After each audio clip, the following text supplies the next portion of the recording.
అభివృద్ధి పేరుతో నేషనల్ హైవేలు వచ్చాయి. వాహనాలు రుయ్యమంటూ దూసుకెళ్తున్నాయి.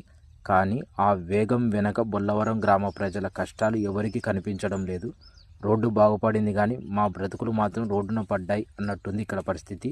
ముఖ్యంగా బొల్లవరం నేషనల్ హైవే మీద ప్రయాణికులకు దిగడానికి ఒక సరైన బస్ స్టాప్ లేదు. ఊళ్ళోకి రావాలన్నా, ఊరు నుంచి వెళ్ళాలన్నా నానాగా ఇబ్బందులు పడుతున్నారు. బస్సులు హైవే మీద ఆపవు. ఒకవేళ ఆపినా దిగడానికి సరైన ప్లాట్ఫామ్ ఉండదు. వృద్ధులు, మహిళలు, విద్యార్థులు ప్రాణాలు అరిచేతిలో పెట్టుకొని హైవే దాటాల్సి వస్తుంది. రాత్రి వేళలో అయితే పరిస్థితి మరీ దారుణం. ఒక బస్ స్టాప్ లేక మా ఊరు ఒక ఐలాండ్లా మారింది.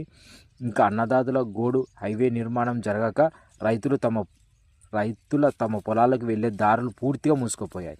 పంట పండించుకుందాం అనుకుంటే పొలానికి వెళ్ళడానికి దారి లేదు. ఎరువులు, విత్తనాలు మోసుకెళ్ళడానికి ట్రాక్టర్లు వెళ్ళలేవు. ఎద్దుల బండ్లు కదలలేవు. కనీసం సర్వీస్ రోడ్డు కానీ, పొలాలకు వెళ్లేందుకు అండర్ పాస్ కానీ లేకపోవడంతో రైతులు తీవ్ర అవస్థలు పడుతున్నారు.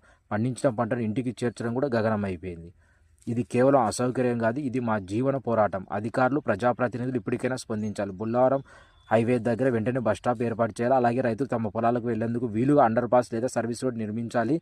మా సమస్య పరిష్కరించాలని చేతులెత్తి మొక్కుతున్నాం.